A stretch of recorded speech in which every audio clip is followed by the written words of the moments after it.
Some soldiers were buried up to their necks in snow, others tied to posts by their limbs.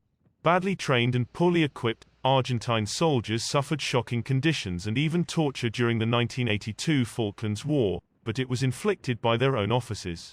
The dictatorship's methods were transported to the Falklands, said former fighter Ernesto Alonso, who has launched a case against Argentina's military command for torturing soldiers during the war. In many cases, the Falklands situation was being stuck between two enemies, Alonso said, ahead of the 40th anniversary of Argentina's disastrous invasion of the British-held South Atlantic archipelago. On one side, the British were killing our comrades in battle, and on the other, Argentine officers were torturing their own men. The Center for Ex-Fighters in La Plata, Alonso's hometown, has collected statements from dozens of former soldiers and in 2007 opened a court case against Argentina's military leaders for torture during the war. It was systematic. There was no precedent for what we went through in the Falklands where the state terrorism was exported, said Alonso. Over there the life of a sheep was worth more than a soldier.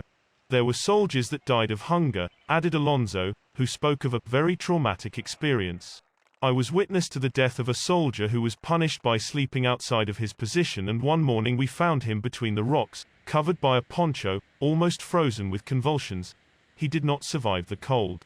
Alonso said he also saw 3 soldiers tied to stakes in front of barracks on Mount Longdon, near the eastern coast of the region. Many Argentine soldiers came from warm climates and had never before experienced the biting cold of the Falklands wind. The court case involves 180 incidents, with around 100 members of the military implicated, although only 4 are to be prosecuted. The trial has been delayed while the Supreme Court of Argentina decides whether or not such torture constitutes a crime against humanity.